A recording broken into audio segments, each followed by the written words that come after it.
Today, under PDP, Professional Development Program, this is our first day with Bismillah, with the strength by Allah, with the blessings of my teachers, we may carry it on.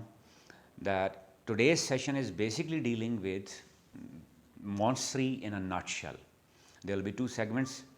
First segment will be regarding the conception of Montessori, that what Montessori is, what preschooling is, why is it needed, that what are the demands there from a preschooler or from a preschool directress, from a Montessori handler, and why do we go for these things? So that the child is enabled to transfer or transit from that preschool environment to school environment without facing any hurdle. Normally, conventionally, a child, when we take that child from a home to a school, clear, at home different environment is there, clear, family environment, parents are there, siblings are there, that casual conventional systems are there, though the efforts are there to improve the child. But in the school, a fixed environment is there with certain number of classes, with different teachers, with different subjects. So the child gets confused and it takes much time to get him settled into it.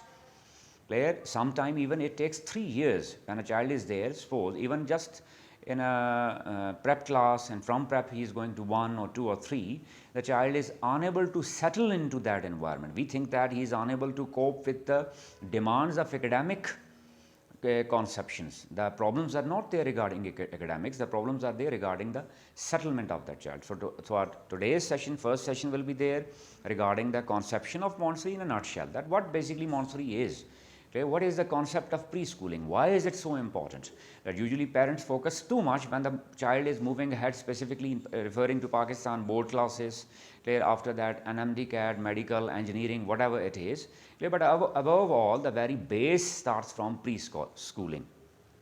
So first session will be dealing with that, and next session we'll go for certain hands-on practices practically prescribed by Maria Montessori, and later on with the amalgam of other educationists.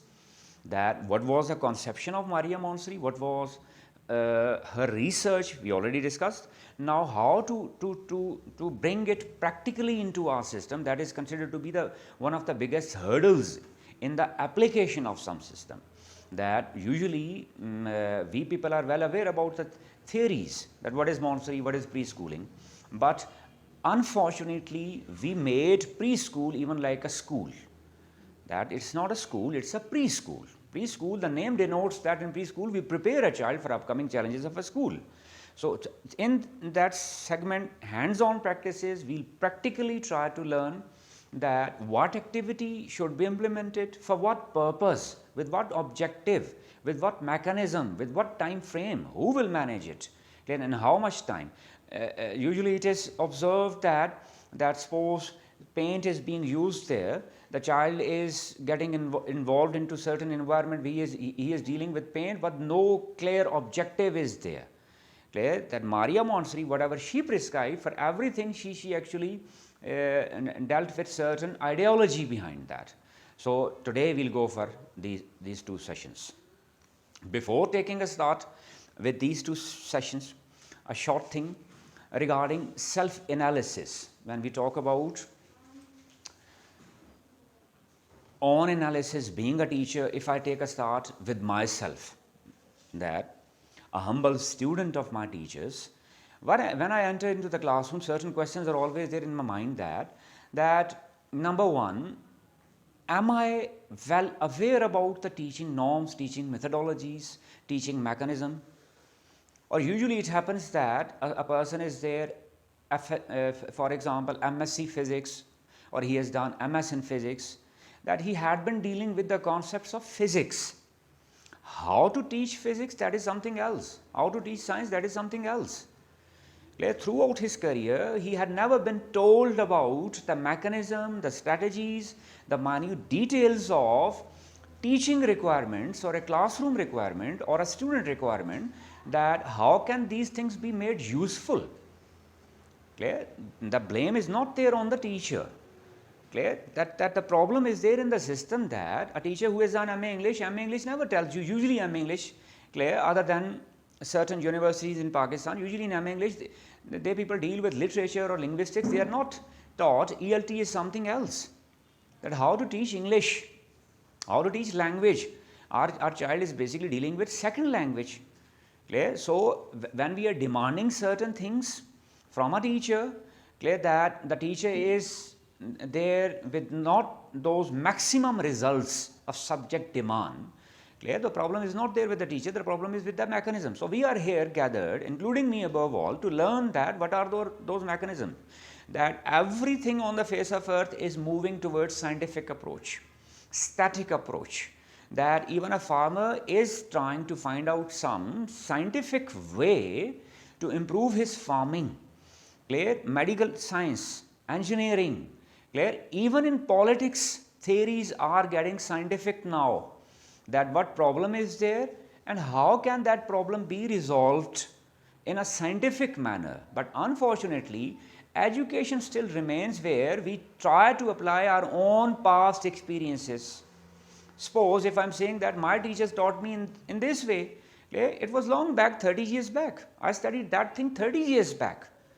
Clear? The time changes.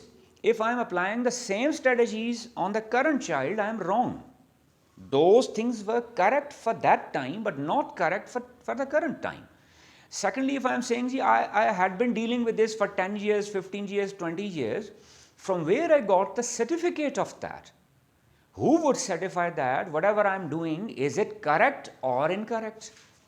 I am just using my general exposures, my general experiences, clear, and I am implementing it on the students.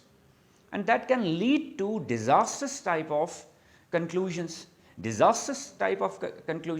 now the current statistics given by our certain surveying agency, that 96% of our students either skip or change their field after FSC. So mean to say, we are here to go for the solutions of all these problems. That we never raise a question on the qualification of some teacher, ability of some teacher, talent of some teacher. Whatever will be discussed here, it will be regarding the mechanism, strategies, the research based strategies, that how many students remained under observation for how many time, from what different regions, with what social context, economic context, religious context, academic context, and how all their problems can be catered.